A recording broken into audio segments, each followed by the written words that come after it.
What is the stock market and why do companies hate how they're covered? I had a slide, but it was a little bit embarrassing, so I'm going to try and pull it up on my phone quickly. Stock markets are not about stock trading. For those who can see it, that's my JSE trading account live at the moment.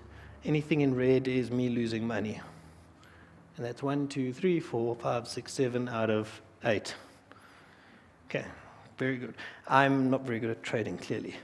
But the thing about it is that we've almost created this idea of focusing on things like the movement of share prices. And we're saying that this is the coverage of listed companies. But it's not really. Somebody can say, you want to ask why a share price went up yesterday or why the share price has gone up today. The simple answer is there's more buyers than sellers. Let's not overcomplicate anything. There are more buyers than sellers. If a share price went down, there are more sellers than buyers. Now, that sounds very simplistic, but the thing is we've become so obsessed with share price movements that we don't sit there and we don't interrogate a lot of the company, what's actually happening in the company's environment. In the US, and I've got it later on, US companies report quarterly.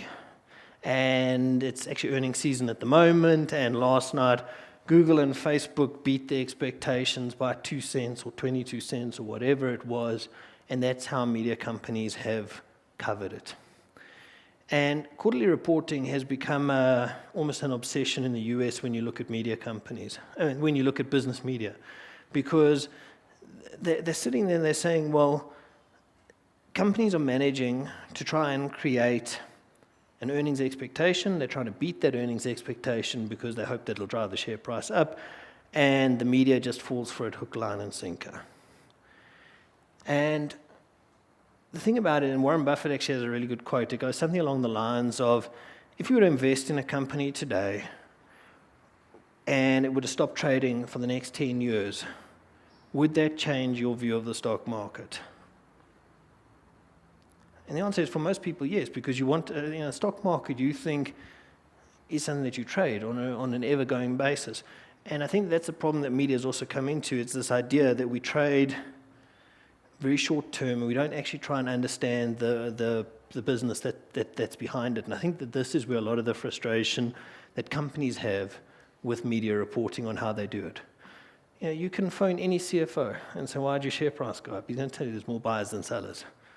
And there's a whole lot of storytelling that I think can be done as part of it. Does anyone actually invest in the stock market? Maybe there's a good starting. One? Anyone else? Okay, so I got into the stock market when I was 14 years old. And it's a bit of a jip of a story, because I went to my dad and I brought him the horse racing pages and I said, tell me how to get rich. And he looked at the horse racing. He had no idea about horse racing either, and I'm also useless at betting on horses. But I showed him the page and I said to him, but tell me about betting on horses. And he said, no, doesn't know this. Flips over the page and says, okay, let's learn about how to invest in shares. And through that's become this whole passionate thing about how does a company work, who are the people behind it. And I come back to my point right at the beginning. I've been incredibly fortunate the last 10 years to be able to go and hear people running their companies. And I've heard the stories of the next big thing from plenty of people. And I remember, in fact, my dad died about 2 years ago.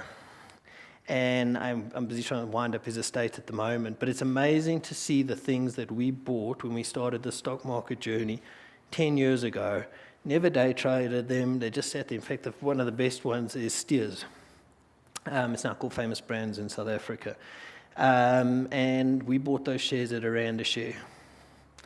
Today, those shares are at 130 odd rand a share.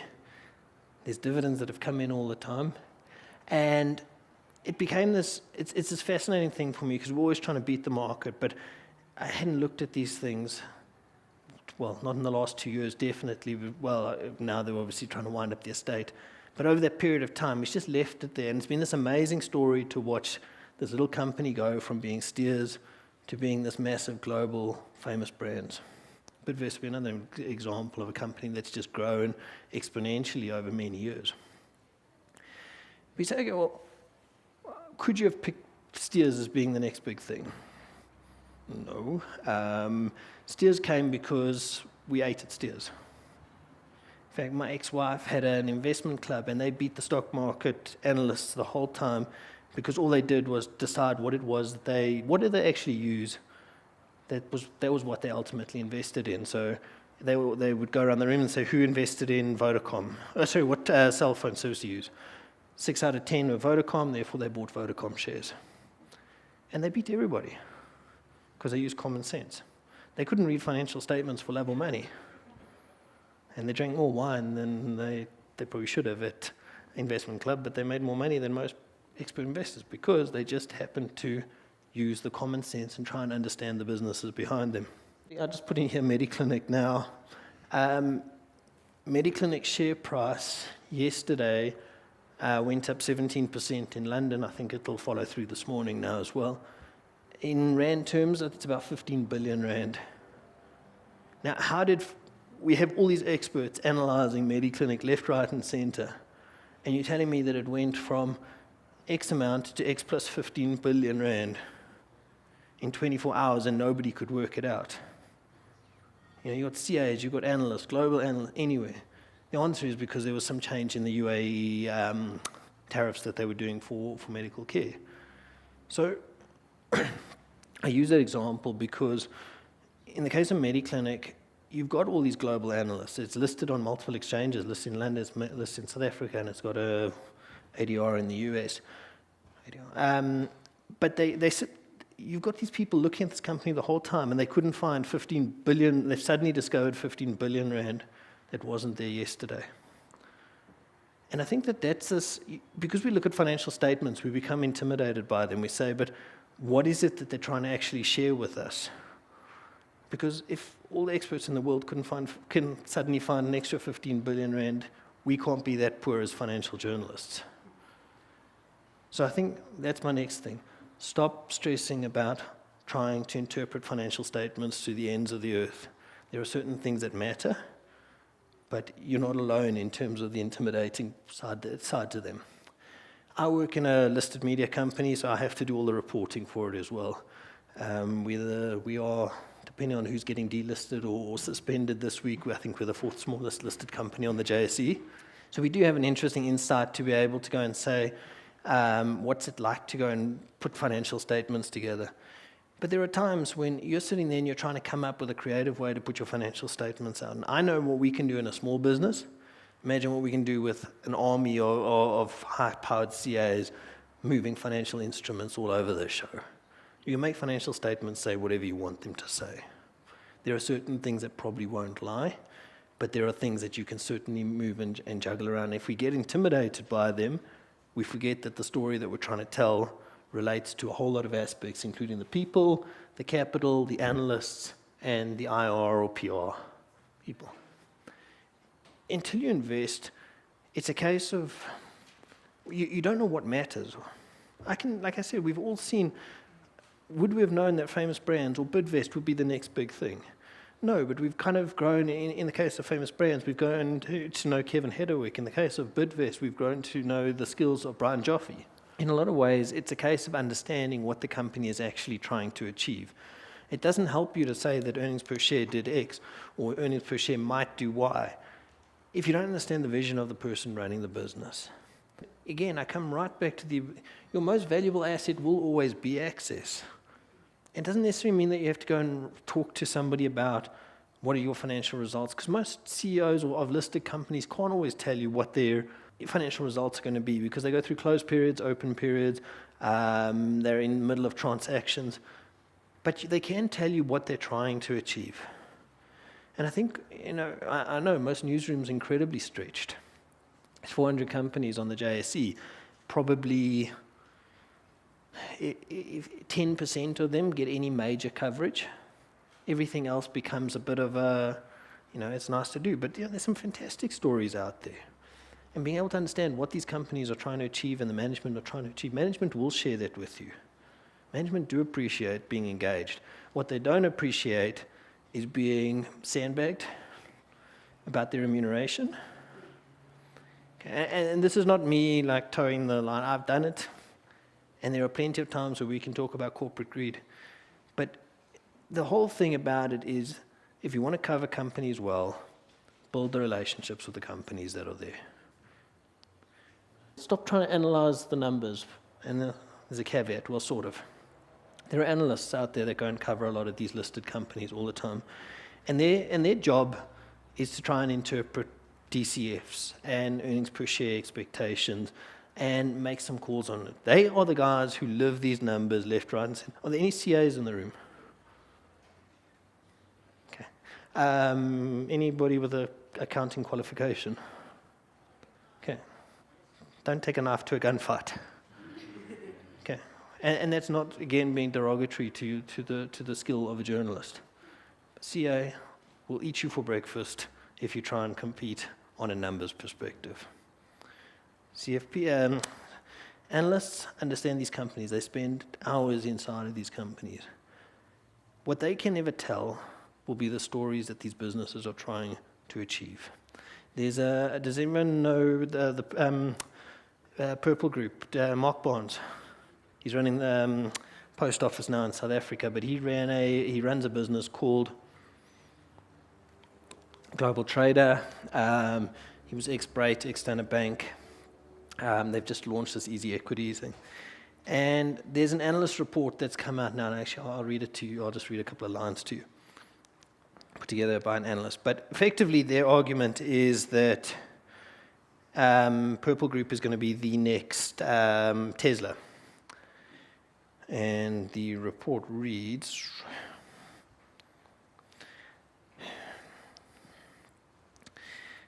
share price 41 cents, net shares in issue 928 million, market capitalization 370, fair value range per DCF at 21% discount rate 89 cents to 112 cents per share. And then they go into all of these.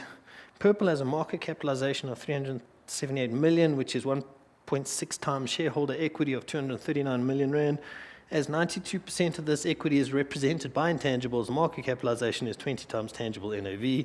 Those intangibles are Purple's calling card and the basis of its business proposition. Really? Does anybody understand what that means? Okay, I mean, I have a vague idea, but like, this is what analysts write. This is their thing. Again, knife gunfight. And analysts get it wrong the whole time. And I said the global financial crisis didn't just happen. The global financial crisis, 2008, is kind of the smartest people in the world build weapons of mass destruction in the form of financial instruments. These all blow up and everybody runs for the door.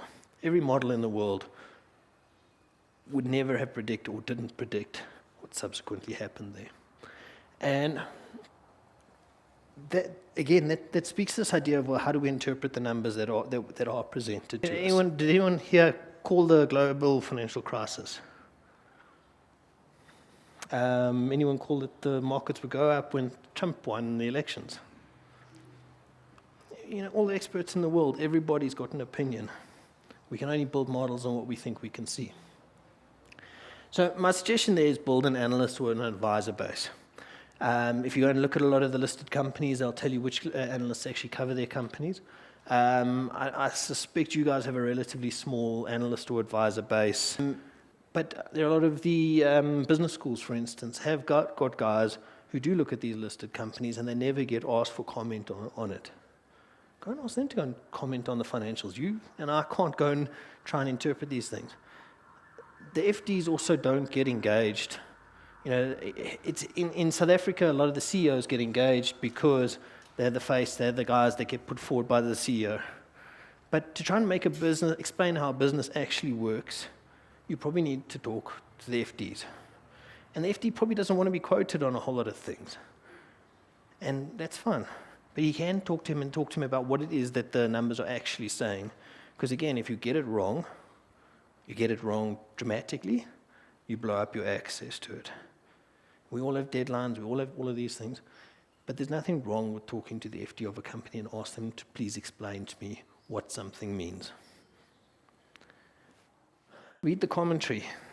And when I get a set of financial results, I don't even look at the numbers. I go all the way down to the commentary that gets associated with the SENS announcements or the press release, trying to understand what it is that they're trying to get across.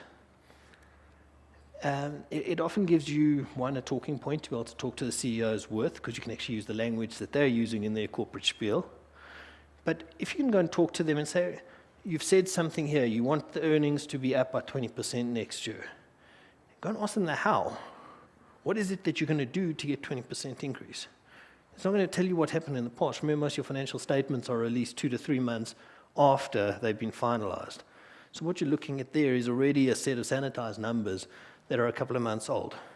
You want to know what's happened subsequent to that. What's going to happen going forward? Do you guys all have a relatively good idea of how financial statements are put together? Yes, no? Okay, you got an income statement, balance sheet, and a cash flow statement. Cash, as they say, is king. Go and look at the cash number, and it'll tell you what's happening in a business. I use Purple as this very good example. They've launched a product which they say is the next big thing in stockbroking terms. So basically, you can buy a share in a JSE listed company from 10 Rand a share, from as little as 10 Rand a share, which is fantastic, and they've got 48,000 clients. But the revenue number for 48,000 clients is 3.4 million Rand, which is not a good number. If you're servicing 48,000 clients and you're only getting 3.4 million out of it, not great. Trying to understand how the cash moves through the business. There was a company in South Africa, I'm not going to give you the name for it, but we were talking to the management of this company, and you could see that their remuneration just kept going up. Revenue looked great, but when you actually went and looked at the underlying number in the cash flow statement, there just wasn't any cash in this business. And eventually it turned out that that there was a whole lot of fraud in one of the underlying businesses, and all they were doing was they'd suspected it, and they were just pouring money into this underlying business in the hope that they could cover up the fraud that was happening there. Eventually, that business did. And in fact, there were two micro-lenders, African Dawn Capital and Blue Financial Services.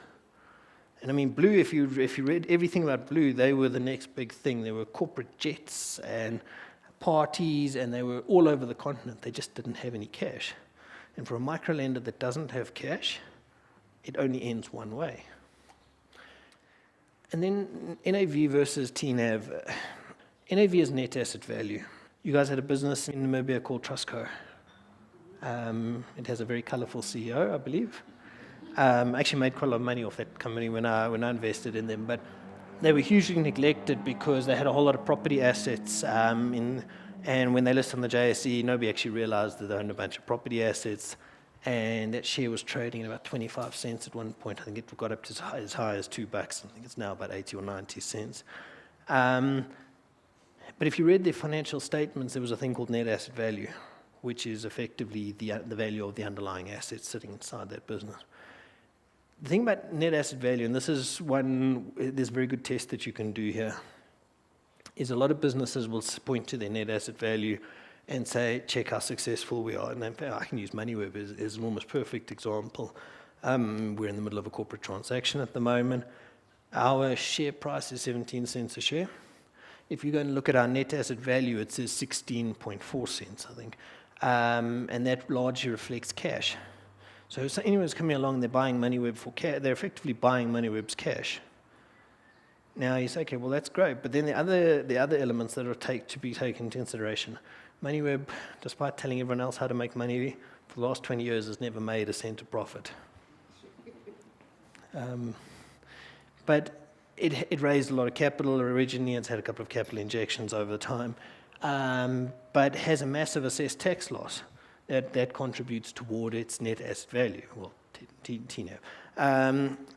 But you're going to have a lot of these property companies, for instance, where your net asset value is going to seem to be at a huge premium to what the share is trading at. And everyone will say, yes, but we need, that's a sure thing to be able to go and look at the business and say, your trading price of your share will catch up to your net asset value because at some point it must surely do it.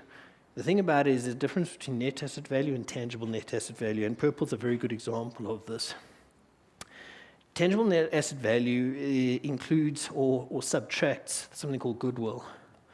Goodwill, which is effectively your, if you want to think about it really simplistically, it's your trademarks, your patents, and that kind of thing.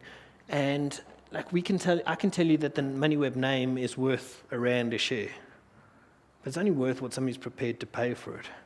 The TNAV is effectively your real net assets inside of the business.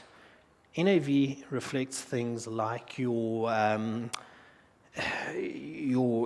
can include your goodwill, your intangibles, your patents, trademarks, etc. Now, they may be worth something, but there's no proof that they're worth something.